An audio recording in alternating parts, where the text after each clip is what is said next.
Welcome to our YouTube channel, Mixed Info.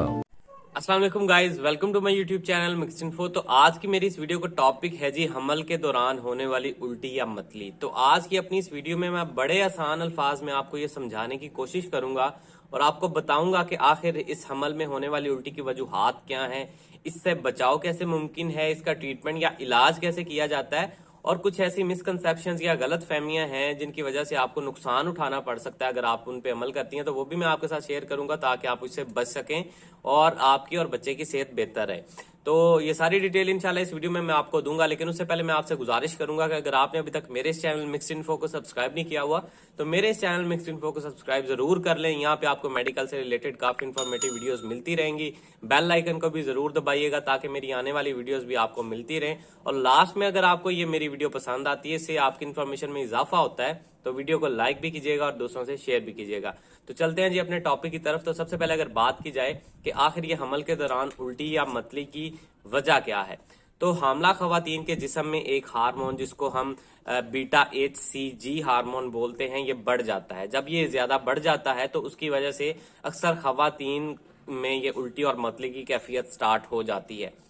अब अगर बात की जाए इसकी अलामात की या इसकी नोयत की, तो हर खातून में ये डिफरेंट हो सकती हैं इसकी अलामात। यानी कि कुछ खवातीन में बड़ी हल्के दर्जे की या हल्की नोयत की ये उल्टी मतली की कैफियत होती है। कुछ खवातीन में दिन में 2 से 3 दफा उल्टी मतली की कैफियत होती है, लेकिन कुछ खवातीन में बहुत शदीद उल्टी मतली की कैफियत होती है और आपको इसका इलाज करना पड़ सकता है। ठीक है, डॉक्टर के पास आपको विजिट करना पड़ सकता है, वो भी मैं आपको गाइड करता हूँ। उसके अलावा कुछ खवातीन के स्टार्टिंग का जो ट्राइमेस्टर होता है, यानी कि पहले माह से लेके तीसरे माह तक अक्सर उनको उल्टी या मतली की कैफियत रहती है और उसके बाद खुद ब खुद बगैर दवाइयों के वो ठीक हो जाती हैं।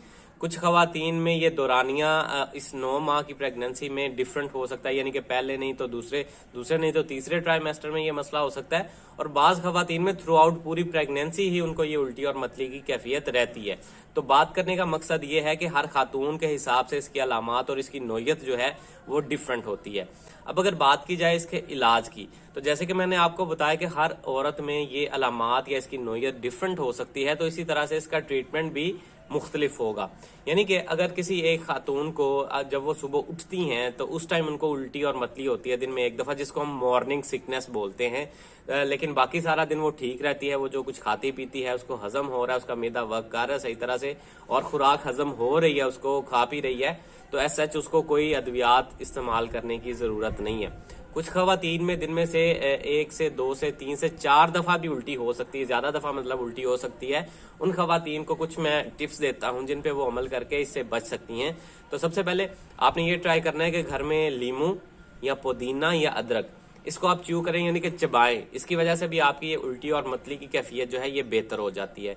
उसके अलावा आपने किसी ऐसी हीट वाली या शदीद गर्मी वाली जगह पे काम नहीं करता, क्योंकि कुछ ऐसे ट्रिगर्स हैं, माहौल पर भी डिपेंड करता है, उसकी वजह से भी आपको उल्टी हो सकती है। उसके अलावा कुछ ऐसी खुशबुएं या स्मेल्स हैं जिनकी वजह से अक्सर ये उल्टी और मतली की कैफियत बढ़ सकती है। उसके अलावा कुछ खाने पीने की ऐसी चीजें हैं जो आपको शायद नापसंद होती हैं, लेकिन अक्सर आपको प्रेगनेंसी के दौरान घर के बड़े आपको कह रहे होते हैं कि खाएं, यानी कि बाज़ औक़ात ये कुछ दालें मिक्स करके बनाई होती हैं, उसमें घी मिक्स किया होता है देसी वाला, तो कुछ को वो पसंद नहीं होता, कुछ को दूध पसंद नहीं होता, कुछ को घी देख के इस तरह की खुराकें देख के उनका जी मतलाना स्टार्ट हो जाता है और उल्टी की कैफियत स्टार्ट हो जाती है। तो उन चीज़ों से आपने थोड़ा सा परहेज करना है।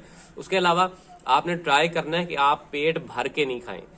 दिन में मुख्तलिफ वक्फे, मतलब कुछ 4, 5, 6 दफा आप खाएं, लेकिन वक्फे से थोड़ा थोड़ा खाएं, पेट भर के आपने नहीं खाना।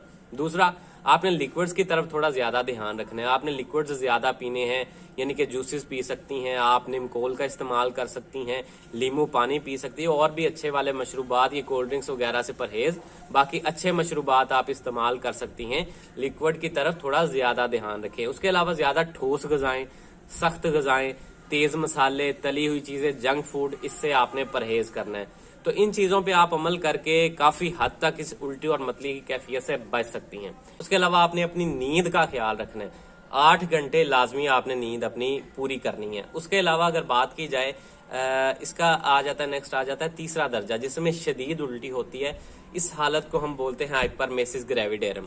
इसमें इतनी शदीद उल्टी होती है कि अगर औरत एक सिप भी पानी का लेती है तो वो भी उसको उल्टी हो जाती है और घबराहट स्टार्ट हो जाती है, वो उसका मैदा कुछ भी जो है वो हजम नहीं कर पा रहा होता।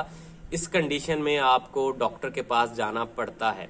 उसकी वजह ये होती है कि ये इतनी शदीद उल्टी होती है, इसकी वजह से बिल्कुल कुछ टिक नहीं पा रहा। उसकी वजह से औरत में पानी की, नमकियात की और न्यूट्रिशनल डेफिशिएंसी आना स्टार्ट हो जाती है, जिसकी वजह से उसके जिस्म में शदीद नकाहत या थकावट की शिकायत होती है।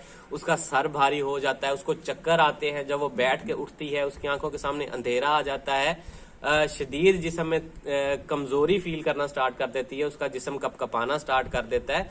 तो इस हालत में आपको as soon as possible doctor को विजिट करना है। और यहीं पे आ जाती है मिसकंसेप्शन की बात कि अक्सर हमारी घर में जो माएँ हैं, जो बड़ी हैं, वो कहती हैं कि कोई बात नहीं, उल्टी बड़ी आम चीज है, इस हालत में उल्टी हो जाती है। तो पहली जो 2 नोयत मैंने आपको बताई हैं हल्के दर्जे की, उनमें खैर है, आपको कोई डॉक्टर की जरूरत नहीं पड़ती या आपको कोई इलाज नहीं करना पड़ता। कुछ एहतियाती तदाबीर जो मैंने आपको बताई उन पे अमल करके आप इससे बच सकती हैं।